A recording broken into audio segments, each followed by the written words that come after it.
Tonight's 72nd anniversary of Ajaan Mun's passing. In Thailand, where they measure the years in 12-year cycles, that's 6 cycles. So it's an important date. So I'll read a few fragments from Ajahn Mahabu's biography of Ajaan Mun. The first is from a senior monk from Bangkok, who was not all that impressed with the forest tradition.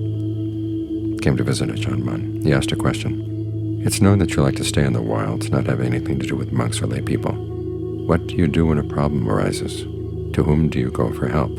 Here I live in a metropolis, Bangkok, full of sages and scholars who can help me overcome any difficulties I have. But even here there are times when I'm at a loss, when I come across a problem no one can help me with. But you, out there alone in the forest, what do you do when a problem arises? To whom do you go for help? Phra Ajaan Mun.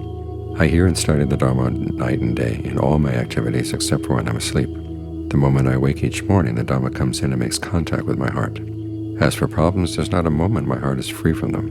There is a constant debate. As soon as one problem is solved, a new problem arises in its place. With the solution of each problem, a defilement is uprooted. With the arising of a new problem, a new battle with defilement begins. All sorts of problems, far-reaching and close at hand, major and minor, deep and superficial, crude and subtle, arise and meet in the heart. The heart is the battlefield in which I deal with all enemies and shed off all defilements with the solution of my problems. When a problem stares me in the face, I have no time to think, who should I go for help? Who should I go to for help? I have time only to take my stance and fight the problem, the screen hiding a defilement, until it's shattered and the defilement is uprooted. So I don't bother with worrying about who's going to be able to help me faster than the mindfulness and discernment I'm constantly getting and keeping in shape. The saying, Attahi Atano Nato, the self is its own mainstay, becomes clearer to me each time a problem arises and is immediately solved by means of the strategies of my own mindfulness and discernment. I don't go searching through the scriptures.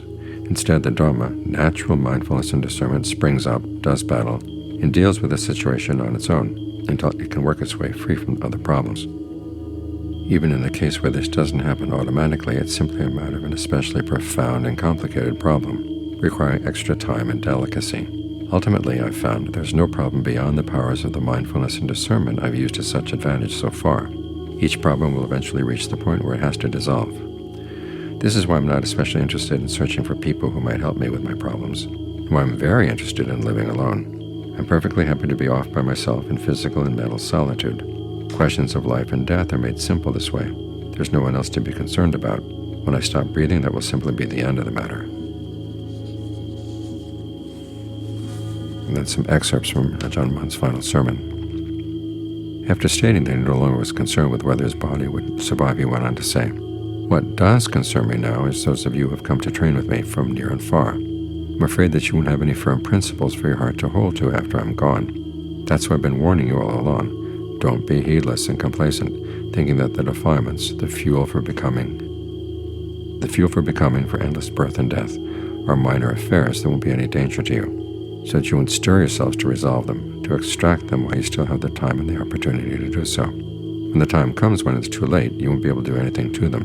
Don't say I didn't warn you. The fact that people and animals have suffered hardships all along in this world, don't think that it comes from anything aside from what you see as these little, harmless defilements and cravings.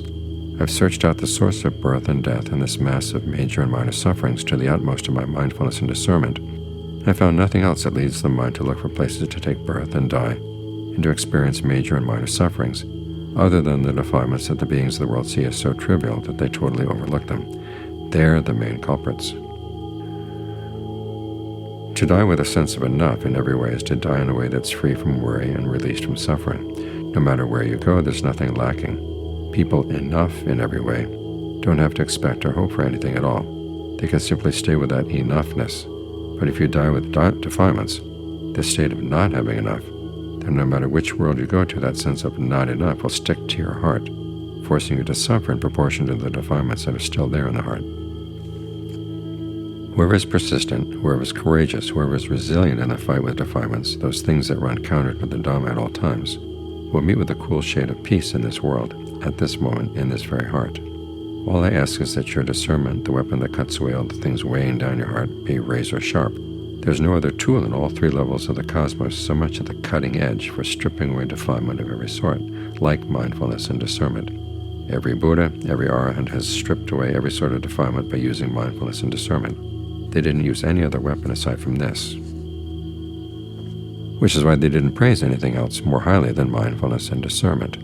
This is not to say that other skillful mental qualities aren't good, but simply that their role is to strengthen mindfulness and discernment in the same way that a supply corps functions in a battle. What's really important is the warrior and his weapon, the warrior here being the firm and unwavering determination not to retreat back into birth and death as a laughing stock for the defilements. Your foremost weapons, every level of mindfulness and discernment, have to be right at your side. Don't let them go far from your heart. When the time comes to die, may you die as a victor. Don't die as a loser, or you'll regret it for a long time to come. Keep up the fight until the cycles of samsara turn into a ghost town for lack of anyone to come back and be reborn. Make the effort to give it a try. You don't really think that the cycles of samsara will turn into a ghost town because the beings of the world won't be deluded into taking birth again, do you? So why does the fear of underpopulating the cycles of samsara, of not coming back to be reborn, get in the way of your making even the least little effort? And why are you always running around laying claim to new states of becoming and birth with each moment of thought in the mind, even though you haven't yet died? To be lax in your efforts at the practice is to be diligent in taking birth and dying. That's what it means to lay claim to states of becoming and birth, so that they're never lacking from the heart. This is why the heart has never been lacking in suffering and stress. In teaching you, I've dug up the Dharma to show you in a way that's totally open and frank, without keeping hidden or secret any of the truths worth knowing and seeing in the Four Noble Truths and the Four Establishings of Mindfulness. The only things I've kept private are the experiences that are totally individual matters, in line with individual tendencies and capabilities, such as the incidental realizations that I've shared on special occasions, and have nothing to do with awakening. Whatever experiences you've had, I've always been glad to listen to you and to help you resolve them to the best of my ability. After I'm gone, you're going to have a hard time finding someone else to help you resolve these things, you know. The Dharma of the practice isn't like the Dharma of the scriptures. They're very different. A person with no experience in terms of concentration, discernment, the paths, fruitions, and nibbana is in no way able to teach others correctly for the sake of the paths and fruitions leading to nibbana. Then Ajaan Mun goes on to say, in line with the fact that this was to be his last teaching, he concluded with the topic of sankharas, quoting the passage from the Buddha's last words to his followers. Now then, monks, I exhort you, all sankharas are subject to decay. Bring about completion by being heedful. He then explained this passage as follows.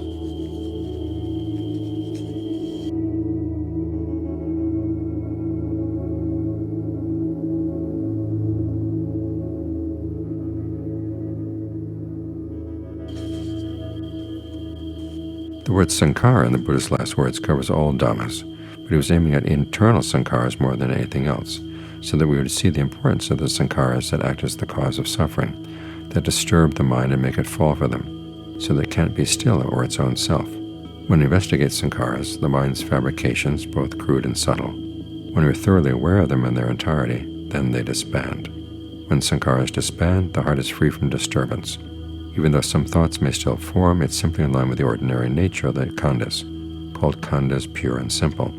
Nothing sneaks in along with them, in line with defilement, craving, or ignorance.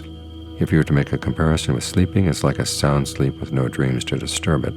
To talk in terms of the mind, it's a stilled mind, vipassana citta, a quiet mind with no defilements laden within it. The minds of all Buddhas and Arahant disciples are minds of this sort, which is why they don't fall for anything or look for anything more. From the moment this sort of mind appears, it's called nibbana with fuel still remaining appears. From the moment this sort of mind appears, what's called nibbana with fuel still remaining appears. The ending of defilement occurs at the same moment. The attainment of arahantship occurs in the same moment, which is why this is an amazing event. Nothing at all three levels of the cosmos can compare.